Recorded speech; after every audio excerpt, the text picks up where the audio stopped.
Merci à Alain Dugrand d'avoir accepté cette invitation. Et moi-même. Alors Alain Dugrand, je ne sais pas si certains le connaissent parmi vous, c'est difficile de résumer la vie d'Alain Dugrand parce qu'en fait il en a eu à peu près 150. Ouais.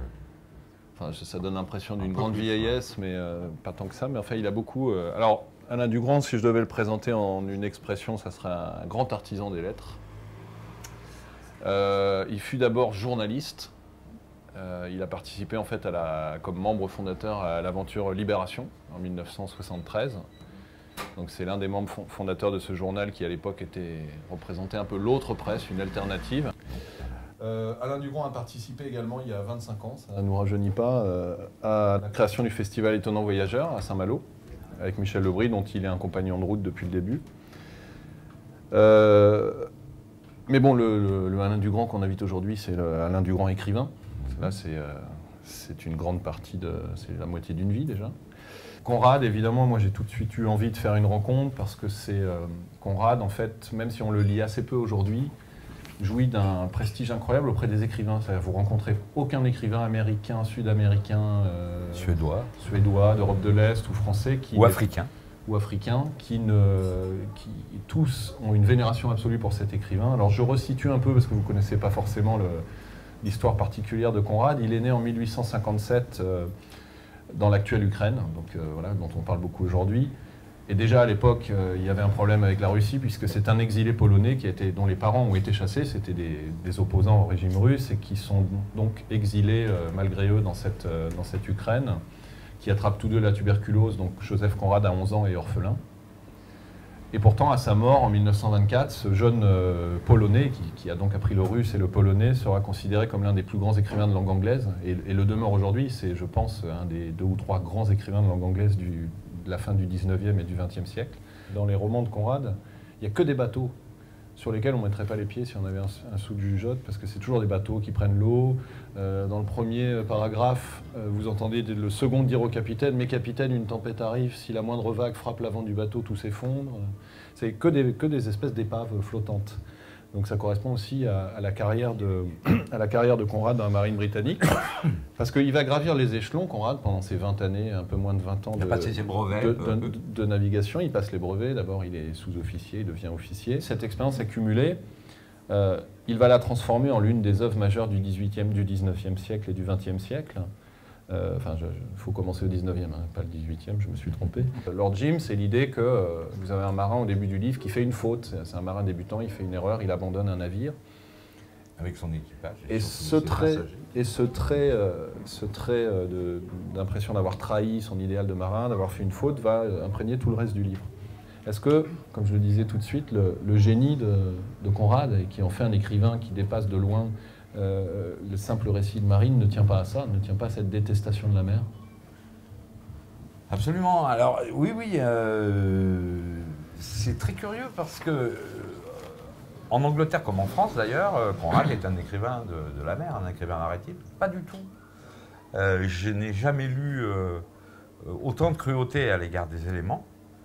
Mais par contre, alors à l'égard des hommes qui sont contraints de vivre ces éléments, et parmi la première réussite humaine, c'est les bateaux. Il est fasciné par les bateaux, qui sont des œuvres humaines, et évidemment par les gars qui sont dessus. Et les gars qui sont dessus, alors il n'utilisera pas le mot, mais pour lui, ce sont vraiment des chiens perdants, des losers, des prolétaires. La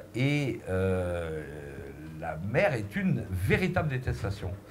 Évidemment, les armateurs, ça va de soi, mais ce qui l'intéresse, c'est uniquement les bateaux et les hommes qui vont dessus.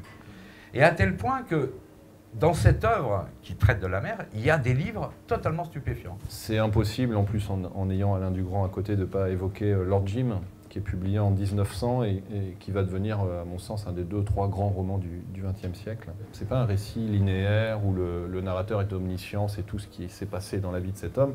C'est Marlowe, le narrateur principal, et il raconte en fait Lord Jim à travers des lettres reçues de gens qui l'ont croisé, à travers des gens qui croisent dans un port, parce qu'il est lui-même marin, et qui ont croisé Lord Jim, et en faisant cette espèce de puzzle de tous les points de vue des gens qui ont croisé ce personnage, il nous donne un portrait très complet de ce personnage, qu'il a pourtant suivi que par bribes.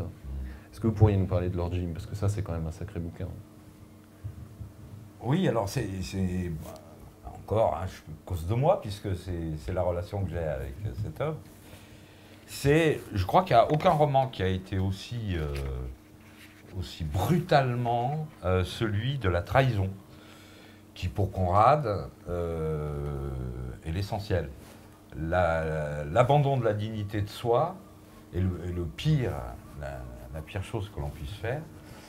Et ça guette beaucoup de gens. Alors c'est quoi? Racontez juste, parce que j'ai oublié Alors, de raconter quelle est cette trahison que fuit Lord Jim. Alors, Lord Jim est capitaine d'un navire qui... Second. Ouais. Toujours second. Les héros de Conrad ne sont jamais des capitaines, sont toujours des seconds. Et ce second doit convoyer un groupe d'1 millier de musulmans, parce qu'on trouve les musulmans déjà, du sud-est asiatique, vers la Mecque.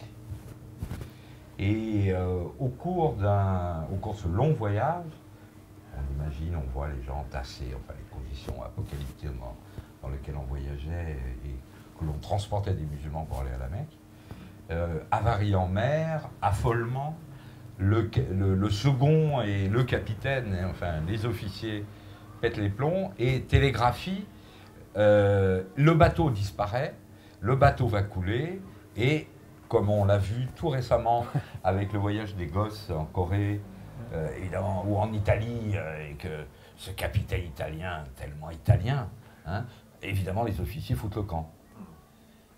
Ils rentrent à terre et décrivent la véritable catastrophe qui vient de se passer, et ces centaines de victimes. Manque de bol, le bateau est récupéré en mer par un navire français. Il n'a pas coulé. Il n'a pas coulé et le ramène à terre. Et là, le scandale devient historique dans les archives de la marine. Les tribunaux maritimes s'en emparent. Ça fait la manchette de tous les jours du monde. Et Jim, ce second, va affronter le mensonge et la trahison de la parole donnée et de sa fonction devant l'opinion publique et surtout devant ses pairs et devant un tribunal maritime. Pour finir sur la carrière de Conrad, c'est vrai que vous le disiez, alors il était parti avec l'idée de faire fortune avec l'écriture. Évidemment, bon, ben, ça ne marche pas vraiment. Il rencontre le succès commercial que sur la fin. Avant de mourir, il n'a même pas 60 ans. Et ça l'a toujours étonné, parce qu'il était persuadé d'écrire pour le grand public. Donc, comme quoi. Et aujourd'hui encore, c'est pas un écrivain pour grand public. C'est-à-dire que ça fait pas partie des classiques qu'on lit massivement. On l'étudie assez peu à l'école.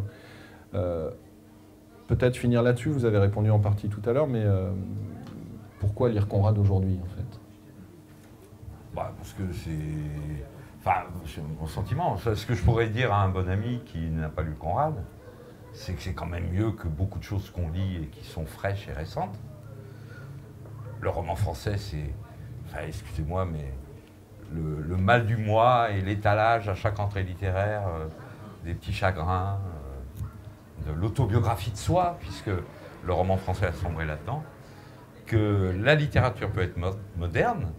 Alors, on a un Claude Simon tous les 15 ans en France, et que la lecture de Conrad, c'est à la fois un classique et un moderne, et que surtout, c'est un écrivain moral, qui est un mot... qui a été condamné il y a 30 ou 40 ans par les sémiologues et les universitaires et les grands théoriciens de la littérature. Mais la littérature, c'est une vieille histoire qui, comme dit Conrad depuis le début, je suis un écrivain méditerranéen, qui remonte à la Grèce, à l'Antiquité, à la Méditerranée. Et c'est une très bonne raison de lire l'Iliade et l'Odyssée. Et Conrad est de cette racine.